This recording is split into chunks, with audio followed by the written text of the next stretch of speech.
ಅರ್ಪಳ್ಳಿ media YouTube ಚಾನಲ್ಲಿಗೆ ತಮ್ಮೆಲ್ಲರಿಗೂ ಆದರದ ಆತ್ಮೀಯ ಸ್ವಾಗತ. ಸ್ನೇಹಿತರೆ, ರಂಗಸ್ಥಳದ ಶ್ರೀ ರಂಗನಾಥನ ದೇವಾಲಯ ಅದನ್ನು ನೋಡೋದಕ್ಕೆ ನಾವು ಹೊರಟಿದ್ದೇವೆ. ಬೆಂಗಳೂರಿನಿಂದ ಚಿಕ್ಕಬಳ್ಳಾಪುರದ ಕಡೆಗೆ ಹೊರಟಿದ್ದೇವೆ. ಈ ಚಿಕ್ಕಬಳ್ಳಾಪುರದಿಂದ ಗೌರಿಬಿದನೂರು ರಸ್ತೆಯಲ್ಲಿ 4 ಕಿಲೋಮೀಟರ್ ಸಾಗಿದ್ರೆ ತಿಪ್ಪೇನಹಳ್ಳಿಯ ರಂಗಸ್ಥಳದ ಶ್ರೀ ರಂಗನಾಥ ಸ್ವಾಮಿಯ ದೇವಾಲಯ ಕಾಣಿಸುತ್ತೆ. ಸ್ನೇಹಿತರೆ, ಇಲ್ಲಿರುವಂತಹ ರಂಗನಾಥ ಸ್ವಾಮಿಯ ಆತ ನೆಲೆಸಿರುವ ಬಗ್ಗೆ ತ್ರೇತಾಯುಗದ ಕಥೆ ಇದೆ. ಶ್ರೀರಾಮನ ನಂಟು ಇದೆ.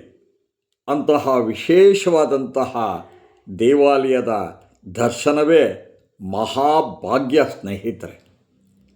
ಸ್ನೇಹಿತರೆ, ಸಾಮಾನ್ಯವಾಗಿ ನಾವು ಶ್ರೀಮನ್ನಾರಾಯಣ ಆದಿಶೇಷನ ಮೇಲೆ ಯೋಗ ನಿದ್ರಾ ರೂಪದಲ್ಲಿ ಪವಡಿಸಿ ಶ್ರೀದೇವಿ ಹಾಗೂ ಭೂದೇವಿಯರು ಕಾಲೊತ್ತುವಂತಹ ದಿವ್ಯ ಮೂರ್ತಿ ಈ ಜಗತ್ತನ್ನೇ ಮೋಡಿ ಮಾಡುವಂತಹ ಹಾಗೂ ಭಕ್ತರ ಇಷ್ಟಾರ್ಥಗಳನ್ನು ಈಡೇರಿಸ್ತಾನೆ ಅನ್ನುವಂಥ ನಂಬಿಕೆ ಇದೆ ಅಲ್ವಾ. ಪುರಾಣದ ಪ್ರಸಿದ್ಧ ಶ್ರೀರಂಗನಾಥ ನೆಲೆಸಿರುವಂತಹ ಕರ್ನಾಟಕದ ಶ್ರೀರಂಗಪಟ್ಟಣ, ಶಿಂಷ ಹಾಗೂ ತಮಿಳುನಾಡಿನ ಶ್ರೀರಂಗಂ ಅತ್ಯಂತ ಪವಿತ್ರ ಪಾವನ ಕ್ಷೇತ್ರ. ಇವುಗಳನ್ನು ಒಂದೇ ದಿನದಲ್ಲಿ ದರ್ಶನ ಮಾಡಿ ಅದನ್ನು ಮಹಾಪುಣ್ಯ ಅಂತೇವೆ. ಕೊನೆಯದಾಗಿ ಈಗ ತಾವು ನೋಡ್ತಾ ಇದ್ದೀರಲ್ಲ, ಈ ರಂಗಸ್ಥಳದಲ್ಲಿರುವ ರಂಗನಾಥ ದೇವರ ದರ್ಶನವನ್ನು ಮಾಡಿದ್ರೆ ಮೋಕ್ಷ ಪ್ರಾಪ್ತಿಯಾಗತ್ತೆ. ಮೋಕ್ಷ ಪ್ರಾಪ್ತಿಯ ಸ್ಥಳವೇ ಈ ರಂಗಸ್ಥಳ. ಸ್ನೇಹಿತರೆ, ಅಂತಹ ಮಹತ್ವಪೂರ್ಣವಾದಂತಹ ದೇವಾಲಯದ ದರ್ಶನ ಇವತ್ತು ನಿಮಗೆ ನಾನು ಮಾಡಿಸ್ತಾ ಇದ್ದೇನೆ. ಸ್ನೇಹಿತರೆ, ತ್ರೇತಾಯುಗದ ನಂಟೇನು ಅಂತಂದರೆ, ಶ್ರೀರಾಮಚಂದ್ರ ರಾವಣನನ್ನು ಸಂಹಾರ ಮಾಡಿದ ಮೇಲೆ ನಂತರ ಸೀತಾ ಸಮೇತನಾಗಿ ಅಯೋಧ್ಯೆಗೆ ಬರ್ತಾನೆ. ಅಲ್ಲಿ ಅದ್ಧೂರಿಯಾಗಿ ಪಟ್ಟಾಭಿಷೇಕ ನಡೆಯುತ್ತೆ. ಆಗ ಅವನ ಜೊತೆಗೆ ಲಂಕೆಯಿಂದ ವಿಭೀಷಣನೂ ಬಂದಿರ್ತಾನೆ.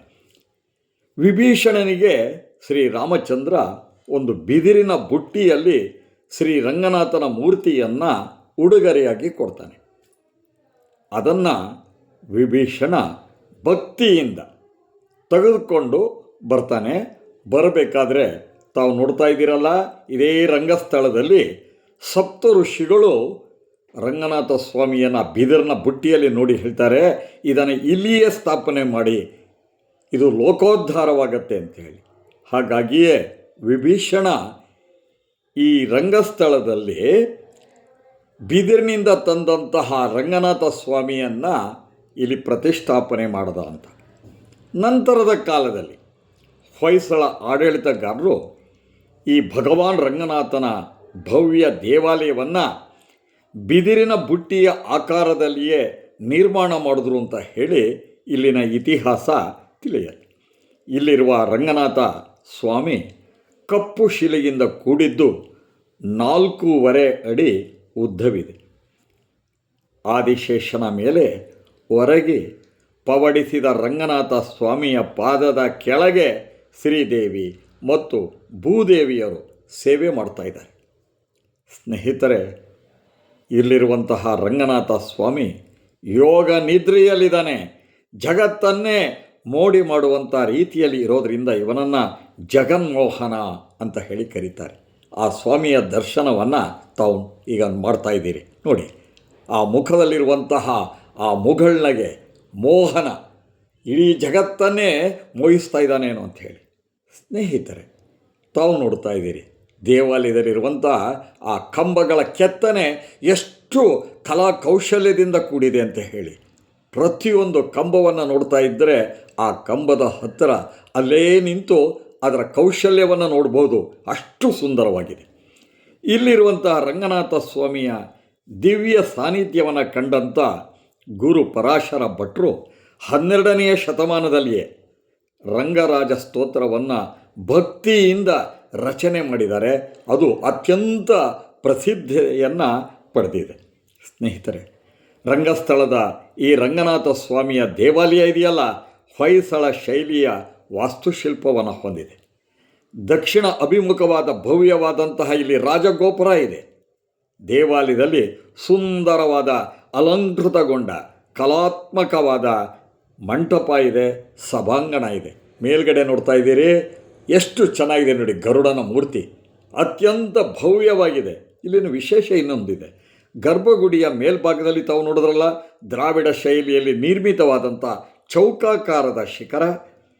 ಅಲ್ಲದೇ ಇಲ್ಲಿನ ವಿಶೇಷ ಅಂತಂದರೆ, ಮೊನ್ನೆ ನಡೀತು ನೋಡಿ, ಮಕರ ಸಂಕ್ರಾಂತಿಯ ದಿನದಂದು ಸೂರ್ಯನ ಕಿರಣಗಳು ಸ್ವಾಮಿಯ ಪಾದಗಳ ಮೇಲೆ ಬೀಳುವಂಥ ಅಪರೂಪದ ದಿವ್ಯ ದರ್ಶನ ಇದೆಯಲ್ಲ, ಇದು ಭಕ್ತರ ಪಾಲಿಗೆ ಮಹತ್ವಪೂರ್ಣ ಅನಿಸ್ಕೊಂಡಿದೆ. ಸ್ನೇಹಿತರೆ, ಈ ದೇವಾಲಯದಲ್ಲಿ ರಾಮಾನುಜ, ಚಕ್ರತಾಳ್ವಾರ್ ಮತ್ತು ವೇದಾಂತ ದೇಶಿಕನ್ ಮುಂತಾದ ವೈಷ್ಣವ ಮಹಾತ್ಮರ ಸುಂದರವಾದಂತಹ ಮೂರ್ತಿ ಇದೆ. ಹಾಗೆ ತಾವು ನೋಡ್ತಾ ಇದ್ದೀರಿ, ಸರೋವರ ನೋಡಿ ಎಷ್ಟು ಚೆನ್ನಾಗಿದೆ ಅಂತ ಹೇಳಿ. ತೀರ್ಥ ಏನೋ ಇದು ಶಂಖತೀರ್ಥ ಮತ್ತು ಚಕ್ರತೀರ್ಥ ಅನ್ನುವಂಥದ್ದು. ಸ್ನೇಹಿತರೆ, ಇದು ಈ ದೇವಾಲಯದ ಪಾವಿತ್ರತೆಯನ್ನು ಇಮ್ಮಡಿಗೊಳಿಸಿದೆ.